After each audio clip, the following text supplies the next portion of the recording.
하나님의 은혜와 평강이 오늘 하루도 우리 사랑하는 청년들 가운데 가득하기를 바랍니다. 자, 오늘 하나님 말씀은 출애굽기 19장 16절에서 25절까지 말씀입니다. 출애굽한 이스라엘 백성들이 드디어 석 달 만에 모세에게 처음 하나님께서 만났을 때 시내산에서 호렙산에서 너희들이 나를 예배하게 될 것이다. 이것이 표징이 될 것이다. 라고 이렇게 말씀하셨던 것이 벌써 석 달이 되었습니다. 석 달째 드디어 이스라엘 백성들이 시내산에 도착하게 되었고, 하나님께서는 이제 그 셋째 날에 하나님께서 시내산 정상이 강림하셔서 이스라엘 백성들에게 특별히 중재자 모세를 통해서 하나님께서 이 언약을 반포하시는 그런 내용이 이제 출애굽기 19장이죠. 너무나도 귀하고 아주 특별한 그런 장입니다. 우리가 반드시 꼭 기억해야 될 그런 장이 바로 이 출애굽기 19장입니다. 자, 첫째 날과 둘째 날, 이 셋째 날을 위해서 하나님께서 성결하게 준비하라고 말씀하셨습니다. 자, 16절 말씀인데요. 셋째 날 아침에 우레와 번개와 빽빽한 구름이 산 위에 있고 나팔 소리가 매우 크게 들리니 진중에 있는 모든 백성이 다 떨더라. 자, 하나님께서 이제 셋째 날에 하나님의 그 강림 현상에 대해서 이제 성경에서 기록하고 있는데, 이 초자연적인 현상이 이제 계속해서 일어나게 됩니다. 많은 그 이스라엘 백성들이 이러한 초자연적인 그 기적, 번개와 이런 뭐 나팔 소리라든지 불꽃처럼 임하시는, 불처럼 임하시는, 불 가운데 임하시는 그 하나님의 그 기이한 모습을 보고 그 모습에 그냥 압도되는 거죠. 하나님의 위엄 앞에, 하나님의 그 현현, 하나님께서 강림하시는 그 놀라운 그 자연 현상 앞에 모든 사람들이 겁에 질리는 두려움 가운데 이제 처하게 되었습니다. 모세가 하나님을 맞으려고 백성을 거느리고 진에서 나오매 그들이 산기슭에 서 있는데, 또 시내산의 연기가 자욱하고 하나님이 불 가운데서 극이 있고 온 산이 크게 또 진동한다 라고 이렇게 말씀하고 계십니다. 19절에 나팔 소리가 점점 커질 때 모세가 말한즉 하나님이 음성으로 대답하시더라. 자, 이러한 모든 과정들, 하나님의 그 강림하시는 모습 속에서 하나님의 현현, 이러한 그 초자연적인 현상, 사람들이 겁에 질려 있고요. 또 이런 가운데 하나님께서 번개와 우레 소리를 동반해서 모세와 대화 나누는 이런 모습들, 마치 모세가 하나님께서 세우신 이 중재자처럼 오늘날로 치면은 우리 예수 그리스도를 통해서 하나님의 우리와 그 하나님 사이의 어떤 중보자, 중재자가 되신 것처럼 모세가 마치 그러한 모습으로 지금 서 있는 것 같습니다. 자, 21절 말씀입니다. 여호와께서 모세에게 이르시되 내려가서 백성을 경고하라. 백성이 밀고 들어와 나 여호와에게로 와서 보려고 하다가 많이 죽을까 하노라. 자, 하나님께서 오늘 이 19장 오늘 이 본문에서 정말 중요한 단어가 뭐냐면 계속해서 하나님께서 그 경계를 침범하지 못하도록 백성들에게 주의를 하라 라고 하는 말씀이 거듭해서 계속 나오게 됩니다. 자, 이 하나님의 놀라우신 그 위엄, 하나님은 거룩하시죠. 하나님의 그 존전 앞에 설 수 있는 사람은 아무도 없습니다.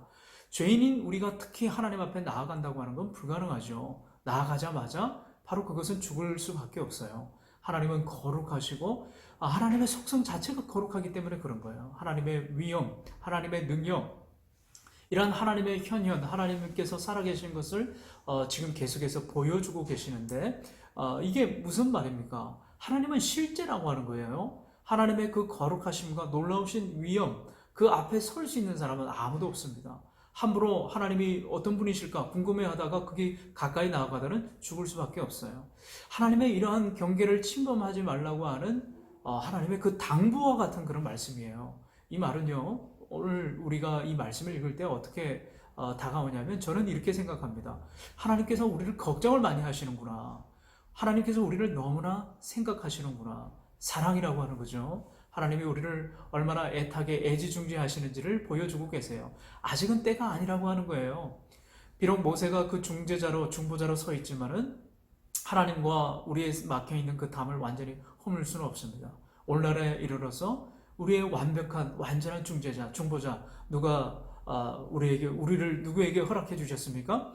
바로 예수 그리스도를 통한 하나님을 앞으로 나아갈 수 있는, 그 하나님의 임재 앞으로 우리가 나아갈 수 있는 놀라운 특권, 그 은혜를 허락해 주셨다고 하는 거예요. 과거에 지금 이 출애굽하는 이 이스라엘 백성들에는 하나님의 그 존전 앞에, 하나님의 임재 앞에 나아갈 수가 없었어요. 그러나 우리는 얼마나 그 큰 은혜를 입은 사람들입니까? 기도하면 하나님께 나아갈 수가 있는 거죠. 예배 때마다 하나님의 그 이름을 우리가 부르면서 예수 그리스도 이름 의지하면서 그 십자가 앞으로 나아가게 되는 겁니다. 하나님의 그 영광의 임재, 하나님의 그 거룩한 존재 앞에 우리 한 사람 한 사람이 설 수 있게 되는 놀라운 특권을 우리가 입게 된 거예요. 얼마나 은혜입니까? 오늘 하나님께서 또 말씀하십니다. 22절 말씀이에요. 또 여호와에게 가까이 하는 제사장들에게 그 몸을 성결히 하게 하라. 나 여호와가 그들을 칠까 하노라. 자, 하나님 앞에 나아가는 사람들은요, 이 첫째 날, 둘째 날, 이 셋째 날에 하나님의 임재 그 현현 앞에 성결함으로 우리가 준비해야 된다고 하는 거예요. 하나님은 거룩하시기 때문에 그분 앞으로 나아갈 때 우리 몸과 마음, 영혼이 깨끗한 상태로 우리의 어떤 행실이라든지 옷차림이라든지 그러한 모든 것들이 정결한 상태로 유지되어져서 준비되어져서 하나님 앞에 나오라라고 그렇게 말씀하십니다. 얼마나 감사한 일이에요. 오늘날 우리의 그 신앙을 잠깐 또 돌아봐야 돼요. 지금 내 마음 가운데 성결하지 못한 그 마음의 상태가 있습니까? 너무 신앙생활 하다가 보니까 하나님 앞에 나아가는 것을 너무 가볍게 생각할 때가 있는 것 같아요. 물론 우리는 하나님 앞에 예수 그리스도의 이름 의지하면서 누구나 자유롭게 어느 때든지 나아갈 수 있게 되었습니다. 그러나 이것을 결코 가볍게 생각해서는 안 돼요. 예수님께서 그 희생으로 예수 그리스도의 그 보혈의 피로 이 모든 것을 다 이루시게 하신 거죠. 우리는 감사함으로 더욱더 그 보혈의 피를 의지해서 우리의 자신의 몸과 마음을 정결함으로 익숙했던 너무나도 안일했던 우리의 신앙의 상태를 다시 점검하고 죄를 자복하고 다시 하나님 앞에 성결한 마음으로 매일매일 나아가는 우리 청년들의 삶이 되기를 바랍니다. 오늘 하나님은 우리를 너무나 사랑하시는 그 모습으로 오늘 그려지고 있어요. 너무나도 그 위험이 있고 또 두렵고 떨림 그 가운데서 대조적으로 하나님이 우리를 향한 그 사랑, 얼마나 감사한 일입니까?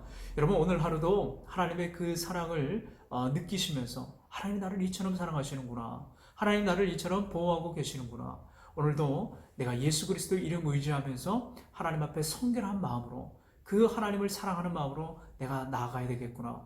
여러분 이렇게 결단하시고 또 생각하시면서 오늘도 말씀 가까이 나아가는 우리 모든 사랑하는 청년들이 되시길 주님의 이름으로 축원합니다.